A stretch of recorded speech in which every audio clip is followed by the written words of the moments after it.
How's it going, guys? So, as we all know, Arknights 6th anniversary is coming, and with it comes a new limited banner. So as per usual, I'm here to do my scheduled pull videos, but this time it's going to be really simplistic because in this video, I'm just going to tell you why you should pull for Haruka, and then the next video, I'm just going to tell you why you should pull for Hoshiguma. All right, we're just going to talk about each of them and why it's definitely worth for you to pull both of them when we know that Ave Mujika band like collab is coming soon and there's so many good operators in the future. But still, this banner is so worth pulling. I highly recommend everyone pull this banner. All right, so let's talk about Haruka and why I highly recommend her. So Haruka is an abjurer. Previous abjurers have operators like Burkus, which I use a lot, and Silent Zotter, I think I used once. So yeah, those happen. Haruka is just on the next level. Absolutely much better. I would actually say she is one of those operators that I can bring with me on a day-to-day level, and that's how good she is. So before we talk about the skills, let's take a look at her traits, normal traits like this one. So as you can see, I have module level 1 unlocked, and the reason being is that with module level 1, you can update her trait. So usually abjurers will hit one target, and when their skill is activated, they will heal a ally unit.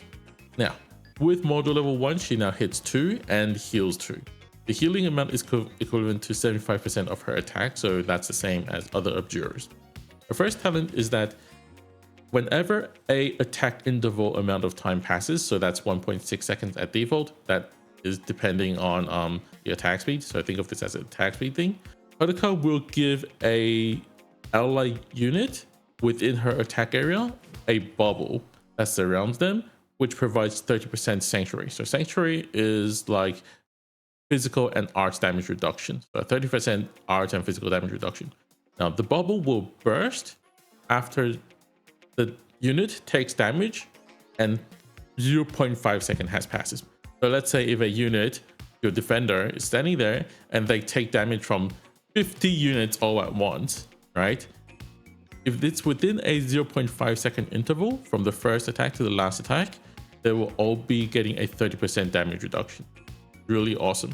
Now, obviously, with that, her frequency at providing bubbles, which is 1.6 seconds, there's only like a 1.1 second gap. So that is a really great damage reduction. Now, her second talent is that whenever the bubble bursts after taking damage and 0.5 seconds has passed, the unit will get healed by 25% of Haruka's attack.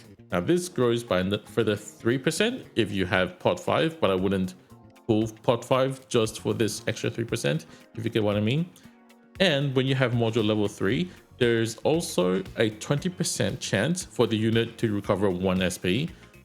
In my opinion, it's not really worth the resources because my CN account is really broke. I didn't do it, but if you wish to, you can definitely do so.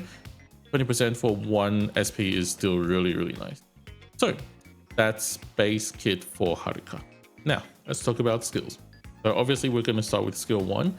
The skill 1 after activation will have a 20-second duration. As you can see, it's a 10 initial SP. It goes to 15 at M3, but everything else doesn't change. So 25 requirement and 20-second duration.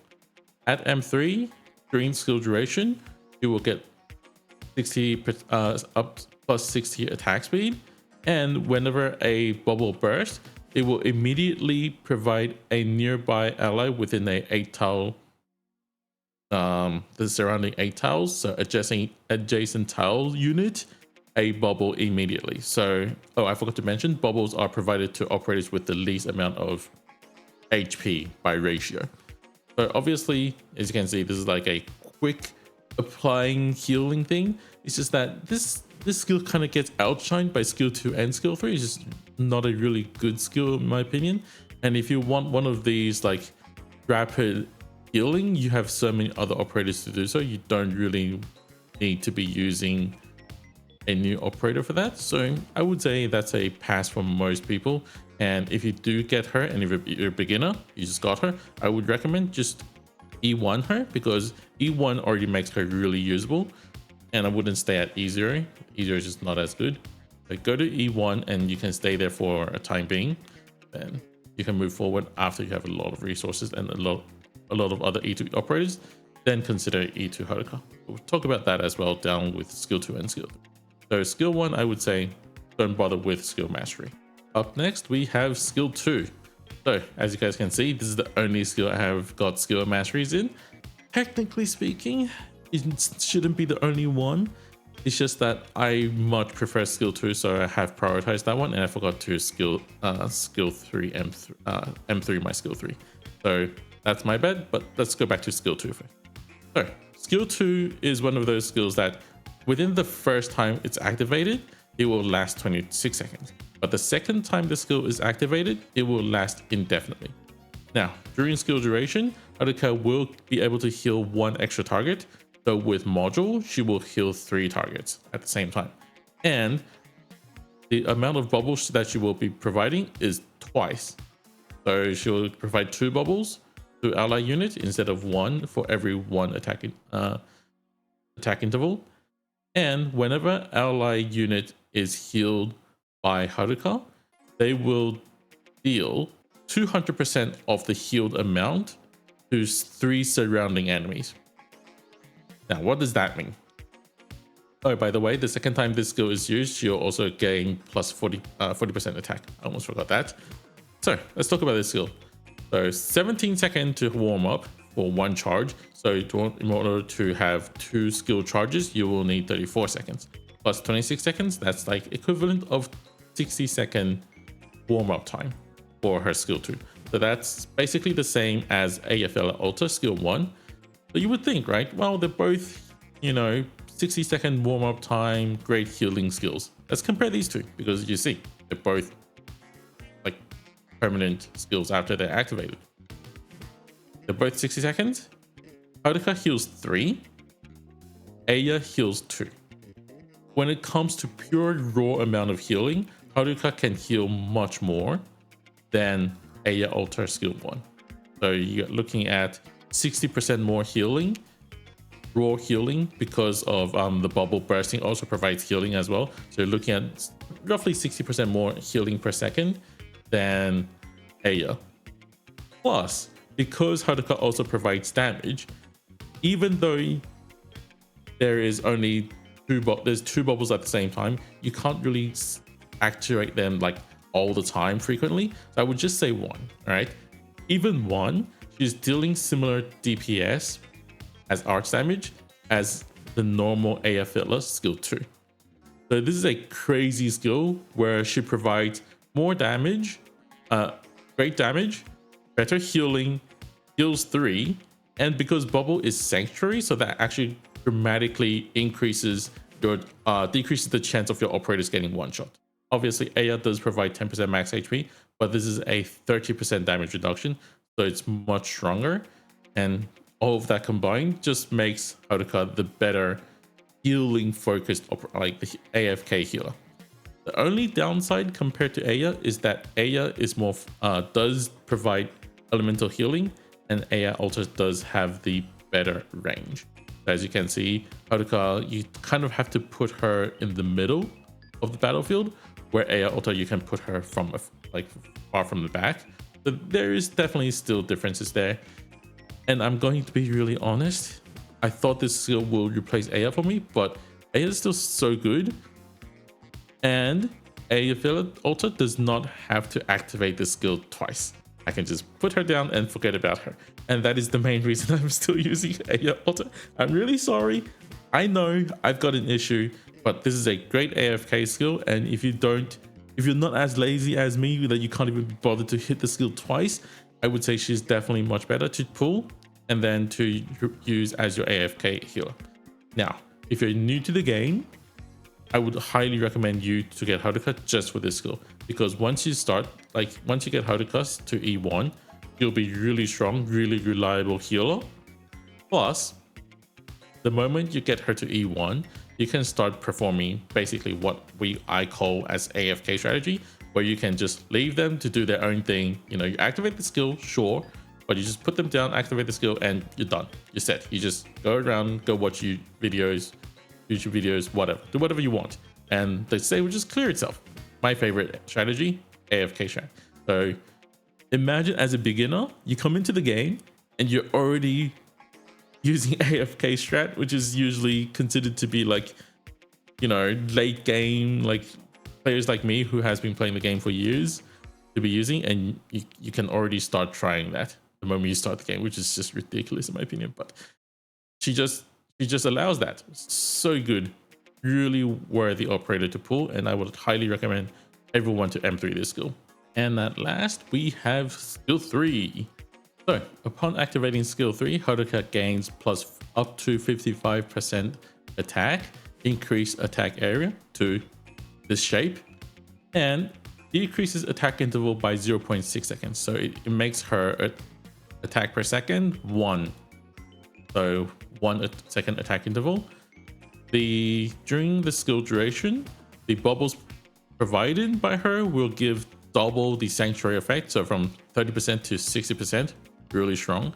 And all the enemies that attack ally units with a bubble on it will get levitated for 4 seconds. Obviously that will be halved if their weight is above 3, and if enemies are within the are levitated, they will take 80%, up to 80% of Haruka's attack as arch damage per second. Now definitely, as you can see, I forgot to M3 this skill. I was broke, whatever, things happen. Okay, but the biggest difference I would say is not only the sanctuary, and that is the initial SP. So you see I have 46 initial SP right now at skill level 3. Once you get to M3, the skill initial SP becomes 53. That means it only takes 7 seconds to charge and to protect all your operators for 40 seconds. Really powerful. And I think you would remember that we had a similar concept of a skill from Trigodia's skill 3, but Trigodia's skill 3 is more focused on melee damage instead of any attack. Now this bubble effect, so the levitation effect, does not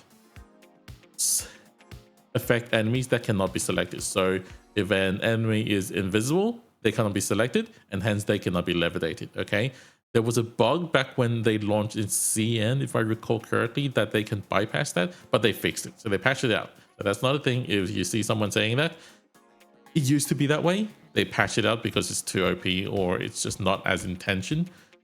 It happened. Things happen. Okay, so the best thing about this skill is definitely keeping your operators alive basically for 40 seconds straight. This is a very powerful skill in a lot of situations. So if you're looking to do high difficulty content, either it's high difficulty IS or high risk CC, I would highly recommend this skill. But if you're like me and haven't been playing a lot of high difficulty content, so I'll talk about IS a bit later, but I don't really play much CC, you would be like me and you mostly rely on skill 3. So don't worry about M3ing this skill if you're not looking to clear that high difficulty content, because about 7 seconds of 7 seconds of initial SP and then a bit of sanctuary, a bit of damage. It's not that big of a deal. It's just that when you do want to go for the higher difficulty content, you do want that extra stat. So that out of the way, I have to talk about how this skill actually does. So this skill, if you can't tell, provides tremendous amount of healing per second. I think close to 1,000 healing per second, which is incredible. And because of the decreased attack interval, that means she also applies bubble much more frequently. And because, okay, whenever the enemy hits, right, it's still, the operator or the unit still takes damage, and then they get levitated for 4 seconds. It's not that they completely neglect damage. But the good thing about this skill is that Haruka's high healing per second and high sanctuary does combat a lot of enemies that cannot be levitated. So with other skills that, you know, have other controls, if they have enemies has resistance to them, the helping, like, let's say as an example, if the enemies aren't affected by Trigodia's skill 3, you're not really helping your units. But Haruka does have that sanctuary and has the high healing per second. That makes her really good in basically all situations, as long as you need heal and as long enemies can't one-shot you with 60% sanctuary, so 60% damage reduction. And if they can't one-shot you, Haruka can kill them back. Really, really powerful. And then add on that, you get the levitation, right? Even if you ignore the levitation part, it's still a really, really strong skill. So that being said, I would recommend you to M3 this skill. Just do as I say, not as I do, kind of a situation. So that's skill 3. So at the end, I would like to talk about how I would use Haruka in different situations. So first of all, definitely your normal event stages. I would highly recommend everyone to just use her skill 2 as your AFK operator. Skill 2 is just that powerful in most situations that, yeah, you can just put her down, activate her skill, and leave her be. Enemies will just die. Your operators will just survive. You can go really brain dead. Really, really powerful skill. Now, next we have CC. I think there is a CC coming up, but I don't think Haruka did that well. But there is still a chance for her to do really well, and that is especially with skill 3, because a lot of the times with damage, with your max HP decreased, having the 60% damage reduction is really helpful from Haruka skill 3. It only takes 7 seconds to charge, and even if you have like decreased attack speed or whatever, like I think the max is like minus 75% attack speed, so it's like 4-second attack interval. Still makes her really good because 4-second attack interval means she can give a bubble once every 4 seconds, and enemies gets levitated for 4 seconds. See, it still matches up, still makes the bubble really powerful even in CC situations.